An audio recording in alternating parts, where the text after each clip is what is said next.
Shenyuan Hu. I'm the founder and CEO of Joint Commonwealth Fund, or JCF. Okay, so JCF is basically a crypto index fund to make basic income universal. And today we're going to talk about why cryptocurrency has been crashing. And it's been crashing for a while. Will it stop? Will it return back? Will it restore? Okay. So basically, all right, let's go and check. So this is the part of the weekly live casting or webinar series that we will having every Thursday. So cryptocurrency or Bitcoins and other types of cryptos has been on the news quite lately. I mean, if you watch the news in the past year or so, you probably have seen this many news about cryptocurrency, about Bitcoin, about the rise, the crash, etc. All right, and so actually, this is not the first time that it has crashed. In fact, since the origin of Bitcoin in 2009, there has been many crashes. Okay, so and the crashes, it starts from like 49%, 57%, 30%, 50%, and the latest might be the latest is about latest is about 80 to 90%. Okay, depending on your perspective and your view. So far, for some people who started to purchase cryptos for at the beginning of last year, probably it has lost maybe values up to 80 or 90%. That's quite a lot. Okay, so and every time Bitcoin crash or crypto crash, people will predict that Bitcoin will die. It's not going to survive. It will go away. It will the value will goes to zero. Actually, people has been saying this for 339 times already. There's actually a Bitcoin obituary site. You can go there and check. It's quite interesting that all kinds of things have been said about Bitcoin. But every time it has come back. So exactly what's happening and how should we understand this? Basically, well, to answer this question, I have to refer from some people in the field. So one of the person I was learning, my original start with learning cryptocurrencies was with this guy called James Altucher. Okay, you can Google him out. And he's actually a serial entrepreneur, starting 20 companies, and 3 of them were quite successful. One of the companies he founded was started with $3,000 and sold for 10 millions just 1 year later. And he has been a hedge fund manager for 20 years. Also have connections in both Silicon Valley and Wall Street. He's actually also one of the very first book authors, when he wrote the book Choose Yourself. He was selling his book on website and accepting only Bitcoin. Okay, so he was one of the first authors that does that. And CNBC has an interview asking him, did you do this for publicity, just the marketing, marketing stuff? And he said that, yeah, I'm on TV now, on national TV. Right, so it worked. But in any case, this guy James Altucher, he's one of the perspectives, and things can be said about him or his views. But one of the things I like to share is he has this observation about how humanity history has been going.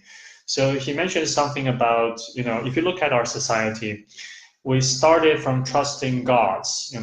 That the gods can, no offense here, the gods, multiple gods or a single god. It's we started with trusting gods, and ask God or gods for everything we do. Okay. 2, we then started to place trust in our rulers or people. This can be either kings, queens, emperors, as during the dynasty kingdom era of humanity, And then it shifted to democracy, but essentially it's still about trust in people. We trust people's judgment. We trust their goodwill. We trust that they will be acting for us on our behalf out of goodwill and taking care of us. Okay, so that trust was shifted from trusting God to trusting people. But then this is happening only lately in the 20th century, and this is only after computers have started to become dominant, which is that more and more so we are placing more trust on data, okay, on actual data and computation. And part of the reason is that, because machines can gather really a large amount of data and they can process them at, amazing speed. And if you put the right rules to let them to, perform, they could actually, produce better results and outcome or judgments than maybe our human brains can. So some examples of this include, of course, the famous one being, in the chess field, both international chess and also like chess like Go. Okay, computers actually have already beaten the best human players, like many years ago. Garry Kasparov was beaten by Deep Blue, and AlphaGo beat the human champion years ago. And then there's also like the fields in like investments. So the example would be Ray Dalio. He's the founder of the largest hedge fund in the world called Bridgewater. He actually published a book called Principles, which I highly recommend, which I'm also reading now, that talk about, Ray actually many years ago, before even, the terms like big data will become popular, he already realized that, his judgment could be flawed, as well as, the judgments of other humans. So he long time ago, he was already starting to collect many data of all sorts of different metrics. And then he write down the rules. Of course, the rules still have to be written down by people. Okay, the basic rules. People have to design them or to sort of summarize and concretize these rules, and put the rules into what computers, machines can run on, and they will come back with results, predictions about the economy, situation, etc. And they will continuously fine-tune the model and make predictions, and of course use those predictions to base their investment judgments. And the result of this was surprisingly good. In fact, Bridgewater is currently the #1 hedge fund in the world. Okay, so that tells you something about the how good these machines can behave and judge. And of course, so the same thing, basically, James Altucher observed, is happening for our currency system or economic system. So we all know that currency has an evolution from originally it was like some shells we were trading items by items. Then it was like seashells, some rare items that people agree have values on it, and then it was like gold and silver. Okay, because if you just base your trading on collectibles, that would be too few. Gold and silver was more plentiful, but then it was too heavy, and too expensive. So we need more of them. So government started to use like coppers to mint coins, but then copper was too heavy to carry. So then there were paper currencies, banknotes. And then there was even more demand for volume and ease of use and convenience. So then there was credit cards, right? And now we have all sorts of things like Alipay, like these Line Pay, Apple Pay, Google Pay, all these kind of payment systems. Essentially, economic values has already transcended. And if you observe the trend is moving always. It's because you need to support more volumes of transaction, faster transaction, more convenience in the transaction, and the carrying of the value itself. So currency or money, well, I mean, it's already digitalized, actually. Most of the world's economy already doesn't exist as precious metal. It exists in forms of digits in the computers of banks, central banks, or regional, national banks. And the trend is towards of course, into more digitalized version. Okay, so cryptocurrency fits very nicely into this big trend that we're already experiencing. And one of the things to take note of is that actually cryptos, some people call cryptos like virtual currency or digital currencies. But there's a reason why we are focusing on cryptocurrency, because there are many other types of currencies, virtual or digital currencies, such as if you have played online games, like World of Warcraft or any other kind of games, you would also have digital coins, right? You will have game coins, game tokens that's used inside the game. And those are a form of digital currencies as well. But those are not, there's something distinctly different about cryptocurrency, which is that, by using cryptography to guarantee, you could actually have, for certain currency, a limited amount of maximum supply. Okay, that is something that other currencies cannot do. For example, like game companies, they actually control the amount of volume of the currencies that will be in the game world. So inflations can also happen in virtual worlds, as in real worlds, when governments were printing more money, more paper money than what the actual economic are actually transacting and causing inflation. The same happens in game worlds, but for cryptocurrencies, because the maximum supply or the amount of the currency, like for Bitcoin, there will be at most 21 millions. Okay, that's the most it can reach. And beyond that point, there will be no more new Bitcoins being minted. So it has this very nice properties of, very similar to what gold is, okay, except that, it's actually better in many ways. All right, so when you look at this, you have to ask when you look at something like Bitcoin or other cryptos, you have to ask, there are two kinds of values. One is its current price, right? Like Bitcoin has gone from less than $1 to $1,000 to 20,000 US dollar, now $3,000 or $4,000.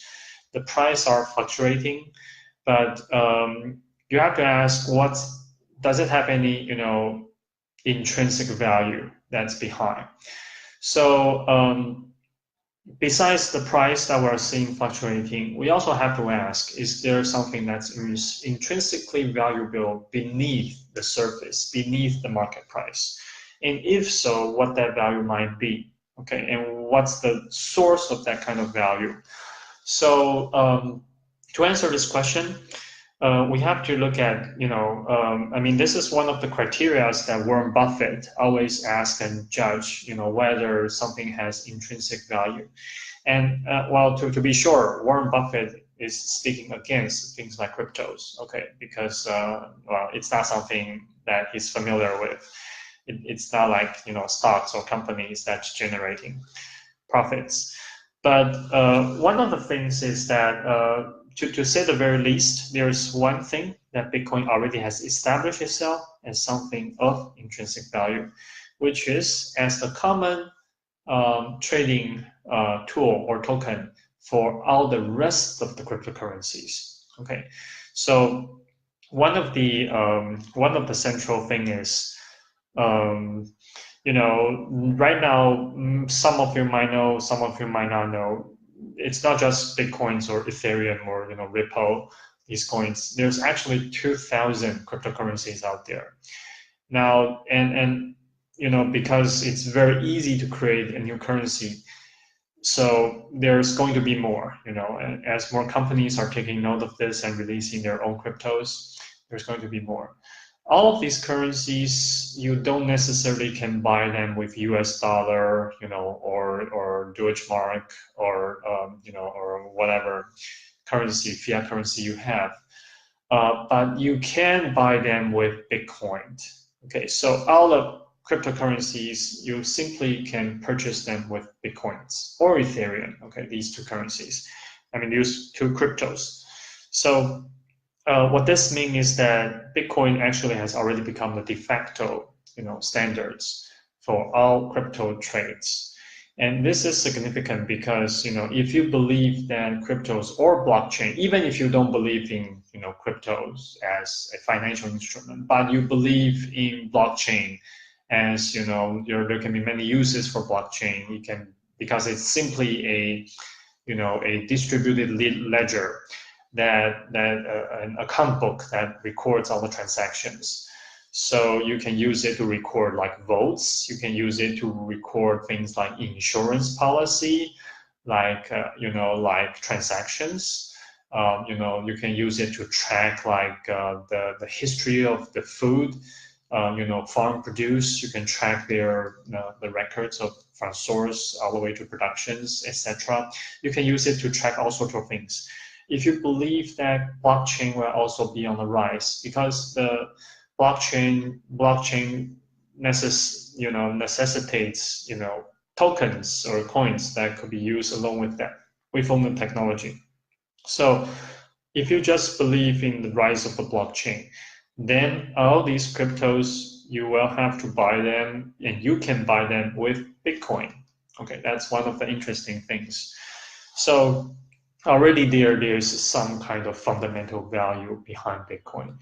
And this is something, it's very difficult to be replaced because there's already billions of dollars literally that's being invested in the infrastructure, the machineries, the potentially tens of thousands, even millions of servers, machines that's computing this infrastructure. And another thing is you actually, so that's part of the intrinsic value. And we can take another perspective from the guy named Tim Draper. Okay, so Tim is basically he's a venture capitalist, a VC, and he was behind he was the investor of Hotmail. Okay, and in fact he is credited of being the inventor of viral marketing. Okay, part of the when you have something that when Hotmails came out, when you send a mail to someone, there is a tag that says, okay, this is sent by Hotmail, would you like to join? And similar techniques has been used by PayPal, Dropbox, all these future services. This is called viral marketing, and it was invented by this guy, Tim Draper. And he also was a 10% owner of Skype, okay, and also investors in Tesla, in Baidu, okay. So he has really sharp our perspectives and ahead into the future as to how tech trends go. And he's being a really big, crypto advocate. And actually, I saw him, talked to him last year, when I attended Web Summit with JCF. I saw he made this analogy very interestingly, which is he says that Bitcoin is, a year ago is 1 Bitcoin, a year later it's still 1 Bitcoin. But all these other political currencies has been going up and down against Bitcoin. And he predicts that, the price fluctuation of political currencies will become, lower and lower and lower until they fade away out of existence. So it's a really interesting analogy because he's actually looking things from the perspective of the future dominant cryptocurrencies against all the current, what he calls political money. Okay, and he says that for a reason, because all these so-called fiat currencies today, they are issued by governments. They are determined by legislature, governments, and bankers. So, usually there's a lot of, special interests involved by the bankers, by the politicians, and probably a lot of the closed-door discussions, meetings that may not serve the best interests of people. Okay, and this is, going back to James Altucher's point about, our trust has been shifting from God to people, to human, to data, to machines, basically. So crypto actually fits nicely with this trend. And so another perspective you can, sort of try to understand what might be the intrinsic value of something like Bitcoin is to look at, if it replaces gold. Right now, the gold reserve in the world is about 7.5 trillion, okay, US dollar. And depending on your view, so like Tim Draper would say about 25%. I mean, it's not that much. It's not total. It's only, you know, a quarter of that. If a quarter of that is replaced by, let's say, Bitcoin, okay, and then each Bitcoin will actually be 25, you know, 250,000 US dollar per Bitcoin. And there are many good reasons why, you know, Bitcoin could replace or act as a gold supplement, because, you know, gold is really heavy. It's expensive to store. You need a large room. You need security to keep it safe. It's expensive to transfer. If you want to send, you know, like 1 billion tons of gold from a country to another place, you have to hire security guards. You have to, you know, have all kinds of vessels. And then it's difficult and expensive to verify. You have to have really experts to verify whether it's pure gold or it's a fake gold, you know. But all these issues of storage, of transfer, and of verification, they are all relatively very, you know, almost no cost. It's very cheap for something like Bitcoin. So simply this property would, and it's limited, you know, Bitcoin has limited volume just like gold. So in many ways, it's a better gold, okay? Especially if you believe and you know, if you believe that there will be a digital economy that's based on other types of cryptocurrencies and many other types of digital goods, like virtual items, you know, virtual real estates, for example, and or you know, like information products, which is actually also a trend that's happening now.